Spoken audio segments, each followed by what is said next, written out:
No sé si ustedes han escuchado la frase que dice mucho: Dios ama al pecador pero odia el pecado. ¿Sí han escuchado esa frase? Ok, y nosotros la repetimos mucho. Quiero empezar con esa frase porque quiero agarrarme de ahí, porque se ha vuelto toda una filosofía entre los cristianos. Ahorita vamos a ver por qué lo quiero tocar. Esa frase no es bíblica, por si usted piensa que viene de un versículo, ¿verdad? No es bíblica. Es que en la palabra dice que Dios ama al pecador, ¿verdad? No es cierta tampoco, bíblicamente no es cierta, ¿verdad? Y es un tema que traigo hoy que yo sé que a algunas personas les va a costar tragárselo, ¿verdad? Les va a costar mucho tragarlo, y tal vez, como siempre, hoy le caiga un poquillo mal, ¿verdad?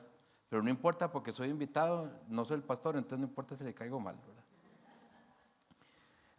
Hay un versículo, no sé si está por ahí, que quiero iniciar con él, aunque quiero leer algunos importantísimos por ahí. Otra de las cosas que se da ahorita es: Dios no está enojado con ustedes, decía un predicador por ahí, para que la gente se sintiera bien y entrarles con el evangelio y todo el asunto. Tampoco es cierto, ¿verdad?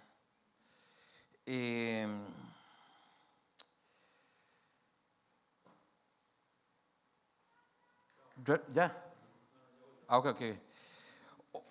Ok, otra de las frases ahí importantes es la frase, o una de las frases que se usa es: usted es perfecto así como es, ¿verdad? Y también eso es mentira, ¿verdad?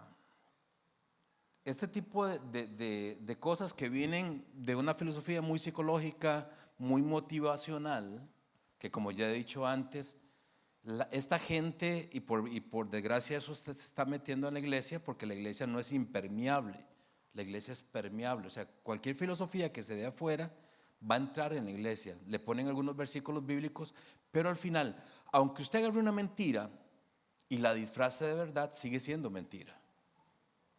O sea, ya porque usted la disfraza de verdad, no es, ¿verdad? Sigue siendo mentira. La mentira es falso y lo falso se cae. Cuando usted aplica a un problema real una mentira, el problema no se resuelve. Aunque usted vista la mentira de verdad, sigue siendo mentira.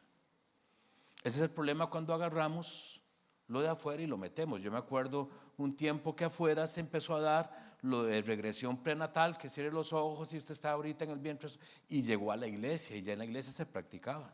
Entonces llegaban los predicadores y cerremos los ojos, y ya le metieron versículos bíblicos a la acción, y lo que se hizo fue un despelote, ¿verdad? Al final. Porque aplicar cuestiones no bíblicas o pensamientos filosóficos de el ser humano, o muy sabios del ser humano, a la palabra, siempre va a traer problema, porque usted, al aplicarlos, lo que está haciendo es una herejía, ¿verdad? Ahora, ¿por qué pasa esto en el pueblo del Señor?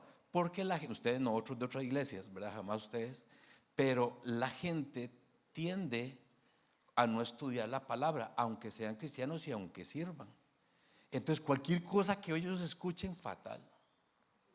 Y como ya había dicho antes, estamos teniendo mucho problema con los motivadores y los coaches que ya se metieron en la iglesia. A nivel secular están dando problemas. Ahora imagínate a nivel de iglesia, mucho más. Porque es mentira que usted es un campeón a la luz de la palabra. Dice que nosotros somos débiles, que por eso necesitamos de Dios. Pablo mismo lo decía y lo dijo muchas veces: yo tengo que tener el concepto de mí mismo según la palabra, no según alguien o no según algo motivacional. Yo entiendo, porque cuando atiendo a un paciente con baja autoestima, se trabaja la autoestima. Pero una cosa es trabajar la autoestima, y otra cosa es que yo lo convierta a usted en el centro del mundo. Y eso es egocentrismo, ¿verdad? Son dos cosas muy diferentes. Dios ama al pecador, pero odia el pecado. Como sabemos, es mentira. Al único que Dios ama tal y como es, Dios te ama tal y como sos, eso es mentira. Al único que Dios ama tal y como es a Jesucristo, es nada más. Es diferente entender esa frase, que por cierto la dijo Gandhi, que no es cristiano evangélico, ni es cristiano ¿verdad?, de Jesús, ni es cristiano de nada. Su creencia religiosa es otra. Vea lo mal que estamos, que vea cómo transferimos las cosas, ¿verdad? Y al final nos damos cuenta de que la frase más bíblica sería: Dios nos ama a pesar de lo que somos. Es diferente. Es a pesar de lo que somos, Dios nos ama. Y ahí, bueno, ya, ahora sí. Mas Dios, Romanos 5:8, en el versículo 8 dice: mas Dios muestra su amor para con nosotros, que siendo aún pecadores,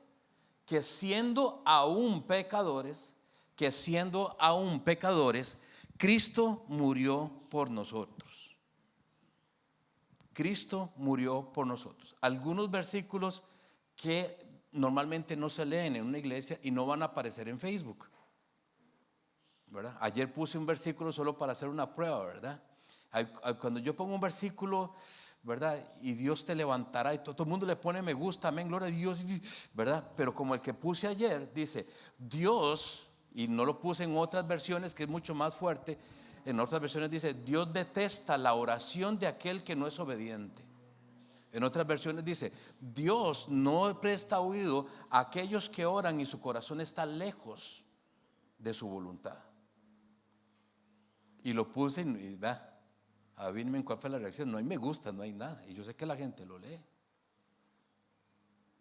Porque hay una parte de la palabra como que no me gusta. ¿Se acuerda? Somos obedientes, ¿qué? Selectivos. Hay partes que nos gusta y nos ponemos bien panderetas, amén, gloria a Dios, hasta calambres tenemos. Pero hay partes que no. Bueno, voy a leerle algunos versículos de esos que lo voy a poner como a refunfuñar. Dice, algunos de ellos son Salmos 5, 4 y 6 dice: oh Dios, la maldad no te agrada, no puedes tolerar los pecados de los malvados. Por lo tanto, ahí está hablando del pecado. Dice el 5: por lo tanto los orgullosos no pueden estar en tu presencia, porque aborreces a todo aquel que hace lo malo. Ahí no dice que aborrece lo malo, sino al que lo hace, a la persona que lo hace.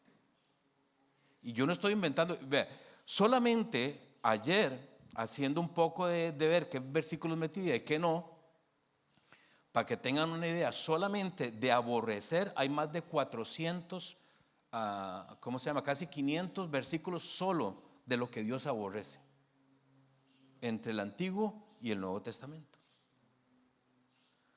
Dice, versículo 6: destruirás a los que dicen mentiras. ¿A quién destruirá? ¿A la mentira o a los que dicen mentiras? ¿Al acto o a la persona? ¿Al acto o a la persona? No. ¿Quién dijo al acto? A la persona.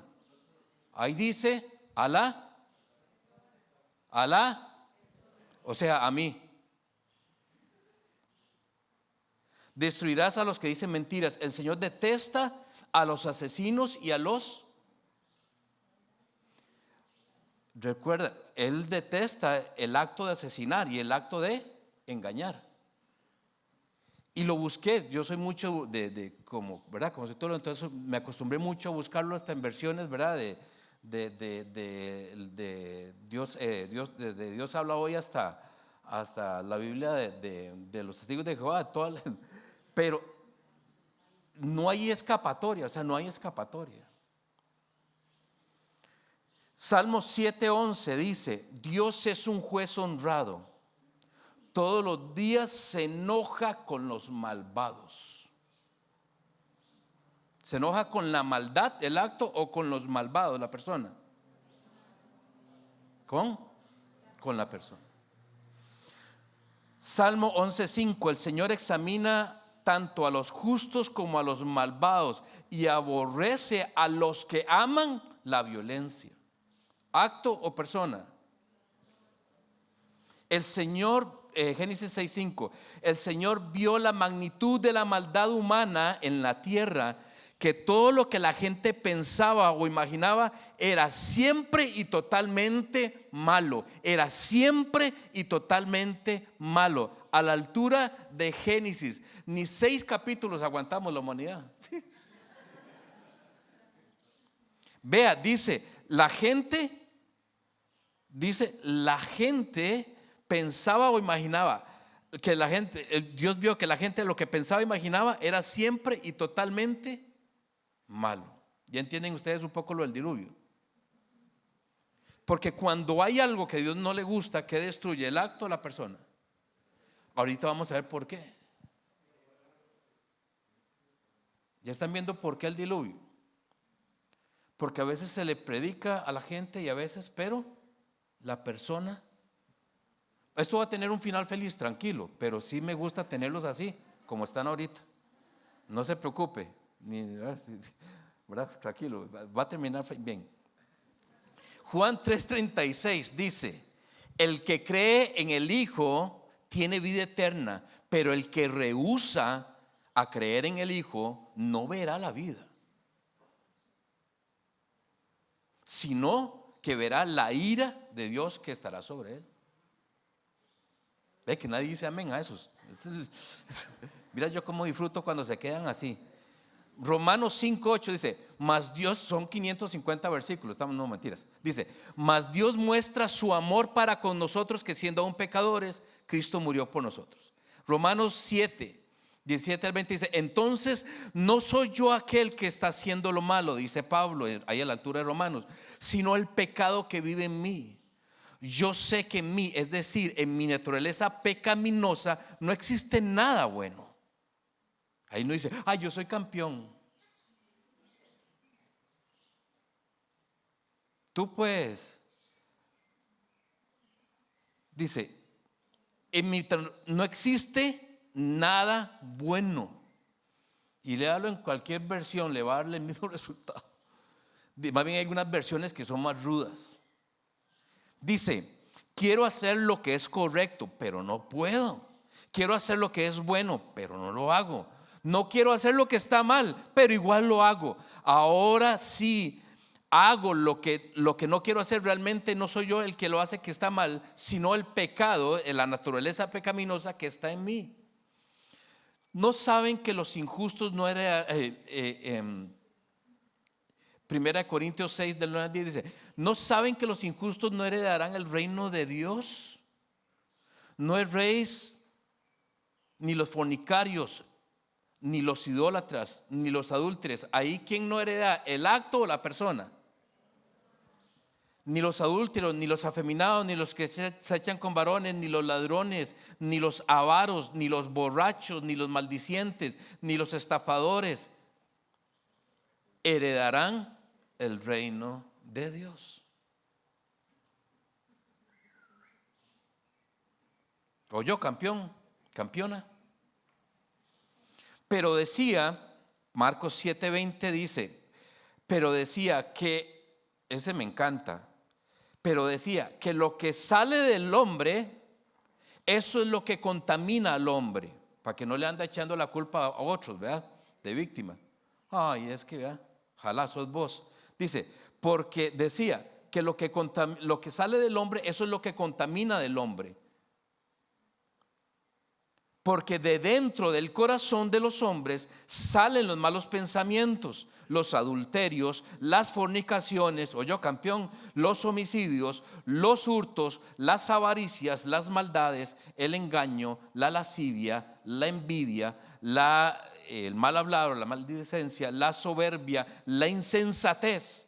Todas esas maldades de dentro salen y contaminan al hombre. En otra versión dice que lo que contamina el mundo no es lo que está afuera, sino lo que está dentro de nosotros.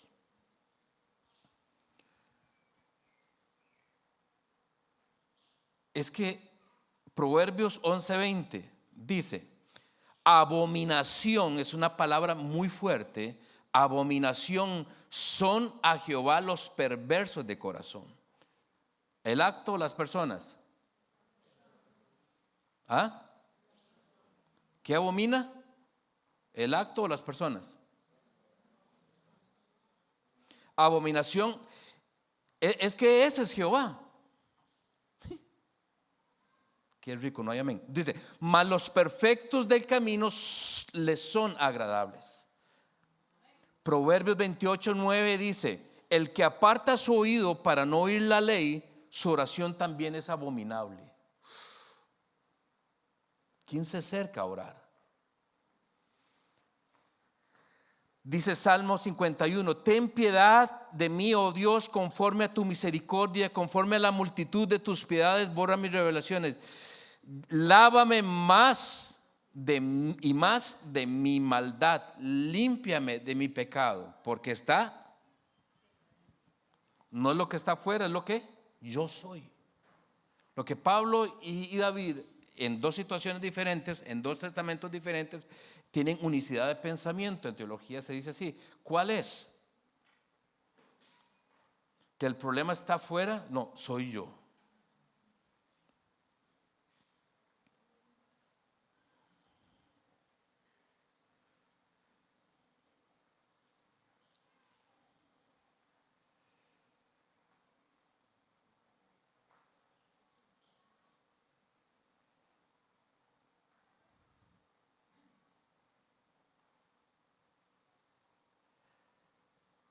Vamos a ver.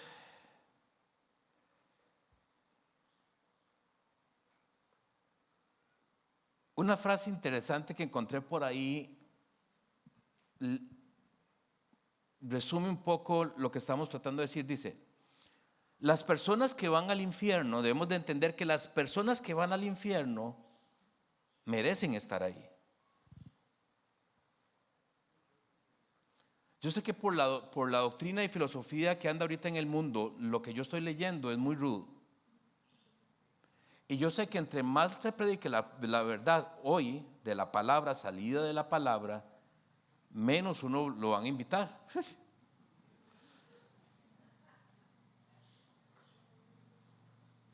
Dice, las personas que van al infierno merecen estar ahí. También las personas que van al cielo tampoco merecen estar ahí.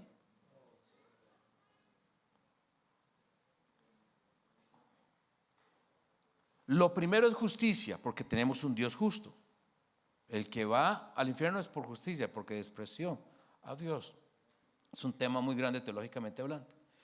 Lo segundo es gracia, que aunque usted y yo no lo merezcamos, se nos da. Una de las características de los falsos maestros de hoy en púlpitos es precisamente hablar y enseñar de una manera que vaya creando al ser humano, que vaya creando en el ser humano un creyente que se va alejando de Dios y se va centrando en sí mismo. Algunas notas que tengo por acá dice lo siguiente. Como ya hablamos, es mentira que Dios no está enojado con el ser humano. Dice, Dios sí aborrece a los pecadores, según su palabra lo dicta. Como dije, hay muchos versículos que hablan sobre esto. O sea, yo traje nada más como unos, nada más. Dice, según su palabra lo dicta, o sea, su ira es real. Y esta ira no es derramada sobre aquellos que se acercan a Él, se arrepienten y viven en santidad, pero sí se derrama sobre aquellos que viven lejos de Él. Según la palabra, es claro que Él desaprueba a quienes practicar es como cuando uno practica un deporte, dele y dele y dele, porque hay gente no es que cae en pecado, no es que ya lo practica. Y todos tenemos algún pecado que es de practicar, ¿verdad? Dele, dele, dele, dele. ¿Quién? Dígame. Que ahí no levantan la mano. ¿Quién quiere ser bendecido por el Señor? Amén. Dice, nunca sabremos cuán grande es el amor de Dios hasta que primero veamos cuán grande es nuestro pecado. Si hay algo que ha hecho Satanás y trabajado a través de la filosofía o la forma de pensar de este mundo que se introduce en la iglesia, es decirle que usted es campeón, que en usted todo está bien, que usted es carguísima, que usted es perfecto, que usted... Cuando la Biblia, al final le hacemos más caso a eso, ¿por qué? Porque nos alimenta la carne. Por eso yo le digo a la gente, sobre todo a los pentecostales, cuando usted sienta algo rico y sienta que un predicador dice algo riquísimo y usted hasta que sienta el calambre y todo el asunto, primero vaya, después del calambre, váyase a la palabra y diga, es verdad, porque todo lo que a usted le produce calambre, hasta a veces no es cierto. Porque engañoso es el corazón, que es lo que hace que usted sienta el calambre. Yo estoy escribiendo un artículo que habla precisamente de eso, de los calambres que sentimos en la iglesia pentecostal. ¿Es cierto el calambre mío? Uy, como siento rico si es de Dios. ¿Quién le dijo a usted eso? Porque uno plantea, uy, sentí rico, uy, ay. Entonces si es de Dios, no, es de Dios si está en la palabra. No si usted tiene calambre. ¿Va a tener calambre por cosas buenas? Sí. Pero engañoso es el corazón. Y tengo que ver si ese calambre, y si veo que es de bíblico, usted dice, ahora sí, que vengan todos los calambres que quieran venir de esa verdad. Pero si no, le ayuda a entenderse quién es usted. Porque usted tiene que entender quién es usted. Porque cuando usted entiende su pecado, entonces usted busca a Dios. Y busca su perdón, y busca su gracia, y busca la cruz que está llena de sangre, que limpia pecados y que cambia historias. El pecado no se convierte en pecado o en pecaminoso en sí mismo solo por estar ahí, o sea, solo por existir.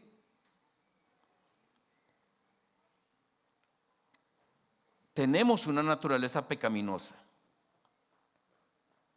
Es esa de cuando le damos rienda suelta a nuestra carne. ¿Quién al final cede en el pecado? ¿Quién es? Satanás, su abuela, para los de la doctrina que es la abuela ¿o es usted? ¿Quién es? Yo. ¿Quién cede al pecado? ¿Quién? Cuando usted peca, ¿quién dice sí? Ahí voy. Sí, pero ¿quién? No, pero no. Ajá, ve, sí, diga. Al final, ¿quién dice sí?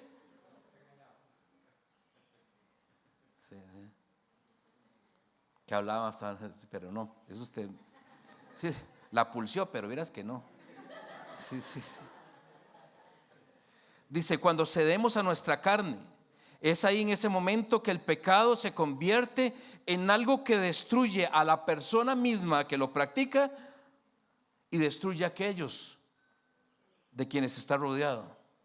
Por eso el pecado se debe juzgar y se debe detener. Y el único que lo puede hacer es Dios. Y no se puede quedar el pecado sin juzgar. Eso es un principio básico teológico bíblico. El pecado no se puede quedar sin juzgar. Cada que usted hace, a usted se la cobran. Pero diga amén. ¿No le gusta? ¿Sabe por qué Dios odia el pecado? Decía el teólogo Mauricio. ¿Sabe por qué? Porque destruye lo que más ama, a usted. Destruye algo que ama, es a usted. Y destruye a los suyos. Esa es una de las razones por las cuales Dios odia el pecado. Las razones más fuertes teológicamente es de que Él es santo, santo, santo. Y la santidad de Él repele lo que es pecado, porque Él es 3 veces santo. Él no puede convivir con el pecado. Es por una de las cosas que Él odia el pecado, es por lo que Él es en sí mismo. ¿Sí me explico, hermanos?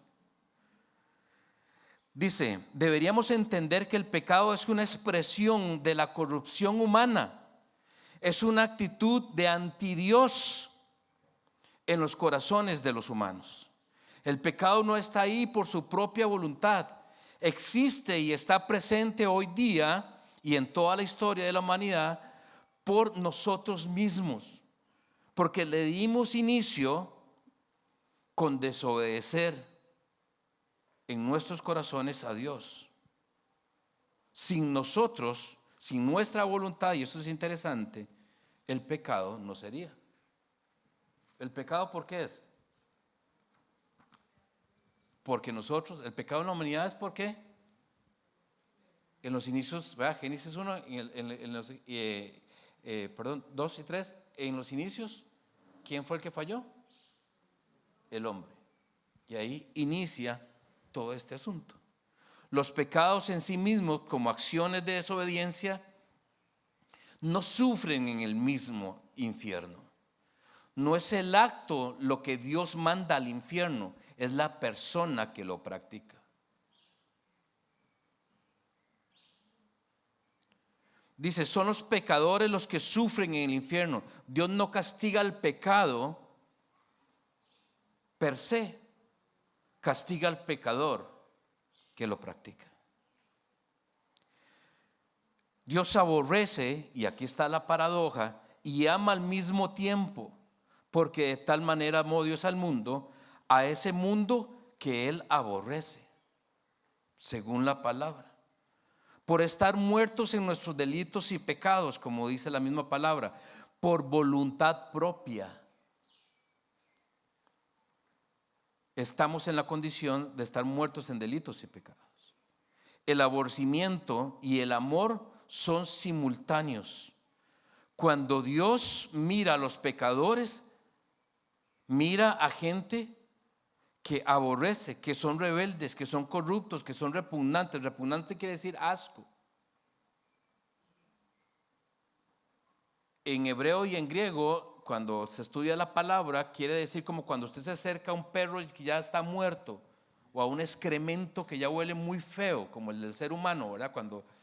Y usted, ¿qué es lo que le dan ganas de hacer? Vomitar. Esa es la acción que habla tanto en hebreo como en griego. Imagínese usted. Malvados que en su pecado deshonran a Dios. Ahora, ¿por qué a Dios le da asco? ¿Porque Él es 3 veces? Tenemos que entender ese principio. No es porque Él te odia, porque no, es por su naturaleza. Eso es importante que lo comprendamos. Porque el cristianismo hoy se ha centrado tanto en nosotros y en las bendiciones que nos hemos alejado de Dios. Ese es el problema con este tema. Si no entendemos que Dios nos encuentra aborrecibles y repugnantes,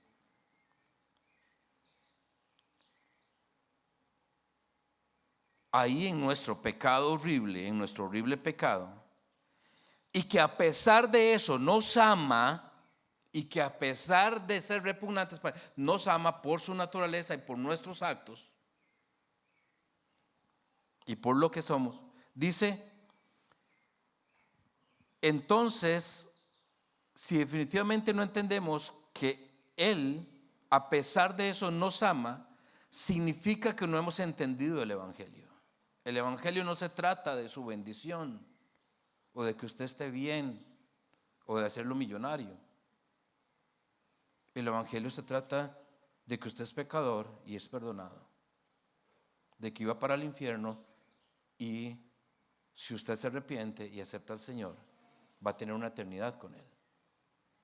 Ya no va a estar en el infierno. Dice,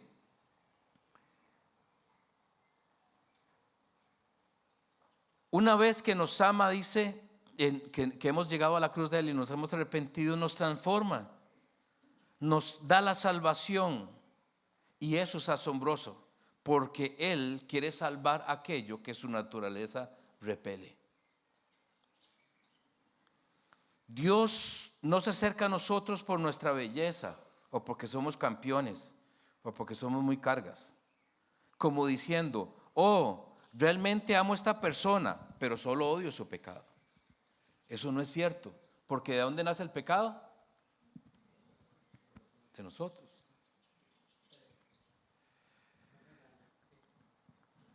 Y es que así no es, sigo diciendo aquí. El que me encuentra condenable a causa de mi relación, aún a pesar de que yo merezco el infierno, viene y muere por mí en una cruz, por nosotros, con toda la intención de salvarnos y darnos vida eterna juntamente con Él, a pesar de lo que somos.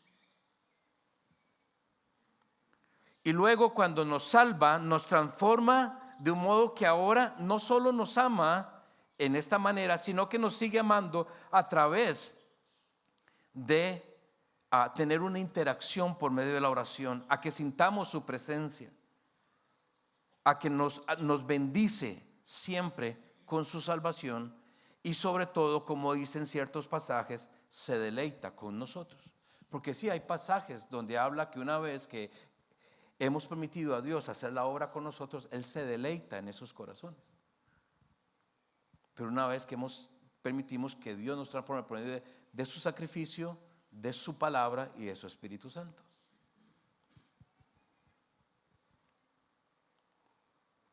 La palabra nos enseña tantas cosas, pero la pregunta aquí es, ¿qué imagen tenemos de Dios, de Jehová? ¿Será como de Papá Noel, que solo pedimos y pedimos? Hay una frase que yo puse hace poco ahí. La gente cuando ora se concentra más, el objetivo de la oración, dice un escritor, el sentido de la oración es acercarnos a Dios, es que el centro sea Dios, es que nos encontremos con Dios. Ese es el objetivo central de la oración, que nos lleve a Dios. Y que nuestro objetivo y nuestra obsesión, se podría decir, sea encontrarnos con Dios en la oración. Y después usted pide. Es que la gente dice, oración, pedir, miras que no es así. Una cosa es oración y otra cosa es cosas que usted puede hacer en la oración, es diferente. Una de las cosas que usted hace es pedir. Ahora hay gente que solo pide. Ustedes no, jamás, ¿verdad? Entonces, ¿qué es lo que pasa? Que cuando usted y yo solo pedimos y solo llegamos y no disfrutamos de Dios, terminamos concentrándonos y obsesionándonos por la respuesta más que por Dios. Terminamos amando más al pan y al pez que al que da el pan y el pez. Y eso se llama prostitución de la gracia. ¿Cuál es la imagen que tenemos de Dios? Tenemos que ser reales. La Biblia nos enseña que Dios ama, pero que también odia. ¿Verdad que cuesta tragar eso?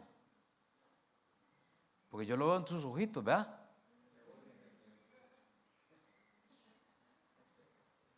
¿Pero lo invento yo o está ahí? Es bondadoso, pero también es terrible, dice la palabra. Es misericordioso, pero también es temible. Da vida, pero también mata.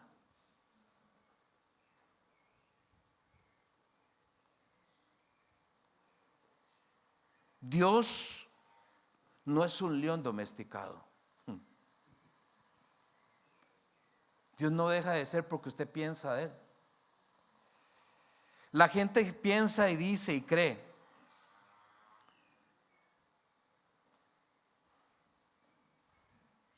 Y es que aquí es importante porque hay que entender, vea, hay partes de la palabra que nos cuesta tragar, porque ya lo veo en las caras de ustedes. Están con un tronco de carne ahí rudo, ¿eh? Algunos todavía lo están oliendo, ni lo han pegado el mordisco primero. Hay ciertas palabras, hay ciertas partes de la palabra que no soportamos a ese Dios. No lo queremos. Ese no es mi Dios, decimos. Qué lindo, ¿verdad? Qué cosa más linda es que nosotros, ¿verdad? Pero, por ejemplo, la gente piensa y dice y cree, Dios es amor, por eso no puede odiar. Eso es una mentira. No hay infierno. Jamás Dios mandaría a alguien al infierno si es amor. Todos podemos amar a quien sea y tener relaciones sexuales con quien sea, no importa si es de nuestro propio sexo, porque Dios es amor y eso es amor. Son los pensamientos de ahorita dentro de la iglesia, no solamente de afuera, es dentro de la iglesia. Un teólogo decía, el Dios del Antiguo Testamento ha evolucionado, ya no es tan maldoso, dice. Un teólogo ahí, ¿verdad? Dice, ahora ya es misericordioso y acepta el amor. O sea, Dios aprendió de sus propios errores y de él, o sea. Pero la respuesta bíblica de quién es Jehová realmente, de quién es Dios realmente, es muy diferente a lo que usted piensa. Y vivimos en la ignorancia de lo que realmente es Dios porque no estudiamos la palabra. Y gloria a Dios por los espacios de estudiarla. Dice, Dios es amor. La respuesta bíblica es Dios es amor y por eso tiene que odiar. Eso es un principio teológico.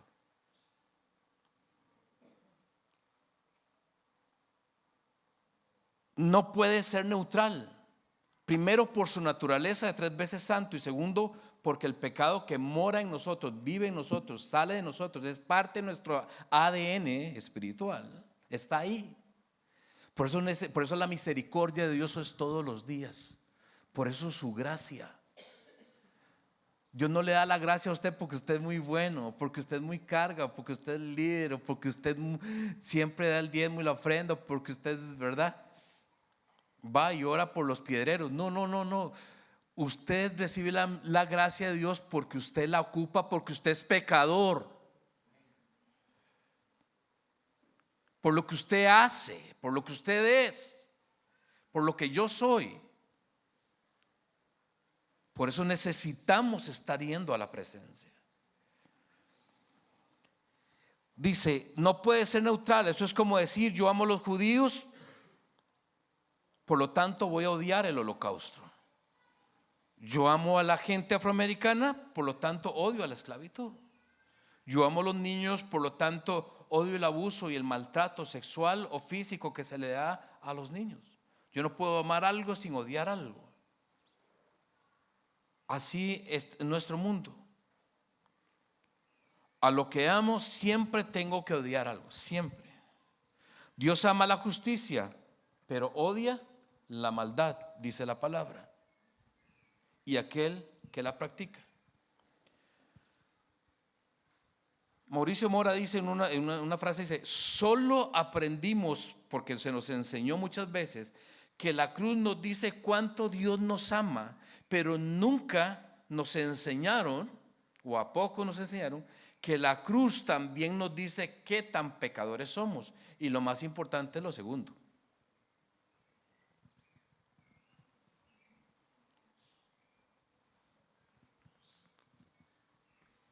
Ve un principio interesante. ¿Sabe de qué habla más el Señor? ¿Del nacimiento o de la muerte? ¿Y qué celebramos más? Porque es bonito.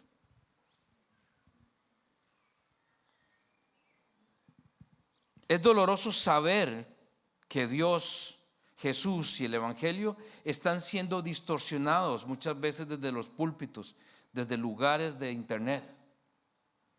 Muchas veces creemos cosas solo porque las oímos y nos hacen sentir bonito o nos generan emociones.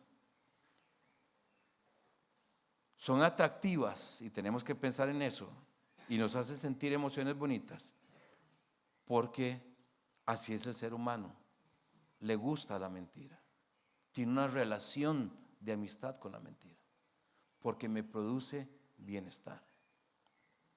Por eso es que usted tiene que tener cuidado y por eso la palabra dice que no hay nada más engañoso que el corazón.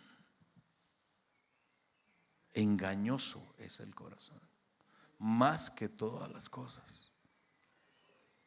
Filosofar implica, que es lo que hacen muchos predicadores, filosofar implica que yo observo algo y al final, después de esa observación, tomo apuntes y hablo de mi parecer de ese punto. Eso es lo que hace mucha gente con la Biblia. Dice, ajá, piensa en Dios, habla. y desde su experiencia y desde su inteligencia se predica de versículos bíblicos. Eso se llama predicación filosófica, que se da mucho ahora. La exposición de la palabra debe de ser diferente. Es aquella palabra que está sacada de la palabra y que dice lo que Dios siempre quiso que dijera, no lo que usted quiso que dijera. Dawson dice, es un teólogo, dice Dawson, dice una palabra muy grotesca, pero él dice, es aberrante de la gente que llega a las iglesias a escuchar la palabra de Dios y al final lo que escucha es otra cosa. Es el punto de vista del predicador y no la palabra, es lo que la palabra quiere decir. Las consecuencias de abrazar esa filosofía, solamente apunté 4, te desubica porque te pone en el centro del cristianismo y Cristo lo quita. Por eso la palabra dice, allá en Apocalipsis, de las cartas a las iglesias, dice que Jesús toca la puerta, ¿verdad? Y si lo dejan entrar, imagínense, ¿sabe qué quiere decir una carta a una iglesia? Es que esa iglesia está viviendo con Cristo afuera. Qué vergüenza. Y utilizamos ese versículo para evangelizar. Y es un versículo que más bien da vergüenza porque quiere hablar de que tenemos a Cristo afuera. Prostituye la gracia y al final seguimos haciendo nuestro pecado. Porque como Dios es amor, como Él no castiga, como Él no es justo, los atributos de Dios tienen que ser enseñados en la iglesia. Uno de ellos es la justicia. Dios es justo. ¿Y por qué es justo? ¿Y por qué Él hace un juicio? ¿Y por qué también Él da la respuesta para que la persona no se pierda? Opcional, eso sí. Lo que va a ser, una de las consecuencias de esto, es que es abominable. Como el versículo que leímos ahora en Proverbios, que hasta abominable es la oración de aquel que no obedece. Dice, una de las consecuencias de abrazar esta filosofía es que nos volvemos abominables porque al final todo lo que hacemos lo hacemos desde nuestra justicia, no desde la justicia de Dios. Nos aparta y nos aleja del principio bíblico de que Dios nos ama y Dios nos hace justos y santos a través del sacrificio de Jesús. Cuando Dios te ve a vos, Él ve a Jesús y su sangre, y es por medio de ese sacrificio que Él te ve. No es que Él se brinca a Jesús y dice, yo lo estoy viendo. No, si fuera así nos destruye, dice la palabra. Pablo mismo lo dice, es a través de la salvada que es Jesucristo. Usted y yo no estamos calcinados por Jesucristo. Usted está sentado ahí sin lepra por Jesucristo. Usted está sentado ahí y tiene gracia por Jesús. No porque usted sea bueno, porque no somos buenos. Y cuidado, se cree bueno. Ni tan siquiera dice la palabra, hay uno bueno. Bueno solamente, y fue Jesús. Por lo tanto, ya usted no va a querer la justicia de Dios, pues tiene su propia justicia. Es su propia justicia.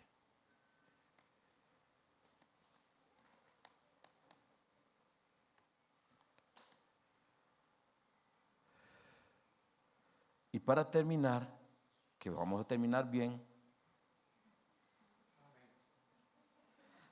¿cuál es la respuesta? Sí.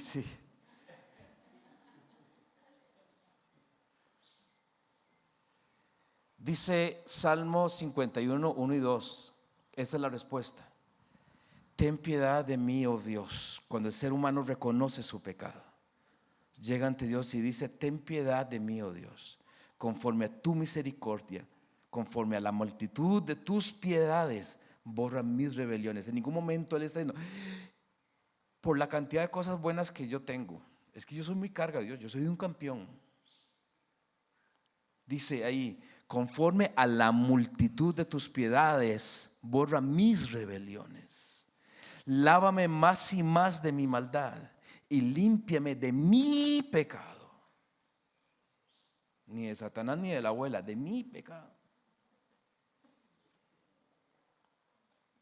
Vamos a ponernos en pie. Así bravos como están ahorita, incline su rostro. Dios, ayúdanos, te lo suplicamos, a entendernos. Ayúdanos, oh Dios, a que nuestra visión de lo que somos nosotros sea bíblica. Porque mi corazón me engaña y me dice que soy bueno, y hay gente que me anda diciendo que yo soy bueno. Que yo soy bueno, Dios. Y yo hasta lo creo a veces. Y eso me aparte de ti, porque como soy bueno no tengo necesidad de ti. No tengo nada de qué arrepentirme, porque tú eres puro amor y todo lo aceptas. No hay justicia. Se me olvida que hay infierno, que puedo perder la salvación. Me pongo en un lugar. Así somos nosotros los seres humanos, Dios. Prostituimos tu gracia. Es mentira que tú no odias, que tú no aborreces. Es mentira, tú aborreces, tú odias.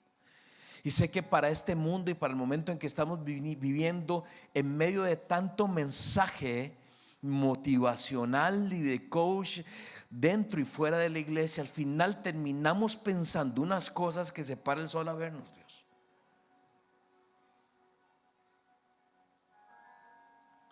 Que podamos regresar a tu palabra y que pueda por medio del Espíritu Santo y tu palabra ver quién soy yo. Porque Dios definitivamente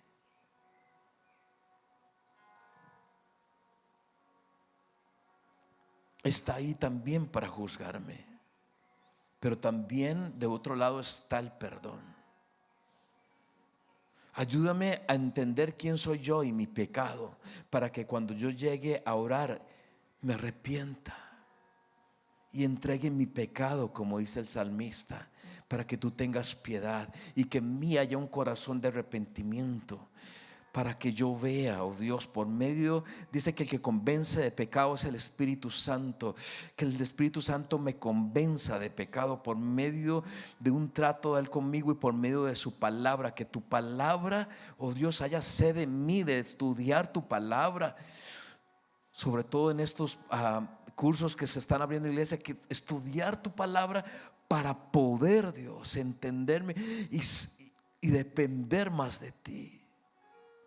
Porque mi naturaleza es pecaminosa ante la naturaleza de un Dios 3 veces santo. Por eso ocupo de ti. Ayúdame a no caer en las filosofías, como decía Pablo, de este mundo, en las fábulas y en las mentiras de este mundo, sino a ser bíblico de la palabra por medio del Espíritu Santo, que me lleven a la santidad. Es imposible encontrarse con Jesús y no ser transformado. Si el Jesús que yo tengo no me transforma, entonces ese no es Jesús. Si el evangelio que yo tengo no me transforma y me da sed de santidad y sed de palabra, tal vez ni estoy convertido. Si ya yo peco y me da igual y hasta lo excuso con filosofías baratas de 3 por peseta, significa que tal vez estoy perdido, desubicado. No importa si sirvo, mi naturaleza está ahí. Por eso vamos a ser transformados cuando todos vivamos la eternidad con Jesús. Dios, que podamos entender quién eres tú y que yo no le tenga miedo a esa parte que me cuesta tragarme, a esa parte de un Dios que trajo un diluvio, esa parte de un Dios que quemó toda una ciudad, de esa parte de un Dios que creó un infierno para que vaya gente por la eternidad. Hay un Dios, ese es Dios también. Ese también es Dios. Y yo no puedo perder de vista ese Dios solamente porque no me gusta, solo porque no me agrada, solo porque es muy rudo. Por eso a la gente le cuesta tragar esto, porque estamos más llenos de filosofía que de palabra. Porque cuando uno se acerca a tu palabra, empieza a abandonar lo que yo pienso y empiezo a pensar lo que tú piensas, y empiezo a ver el mundo como tú lo ves y a dejar de verlo como yo lo veo, porque tu palabra me trae esa revelación, esa iluminación, y me saca de la oscuridad. Ayúdanos, oh Dios. Te pedimos esto en el nombre de Jesús. Amén y amén.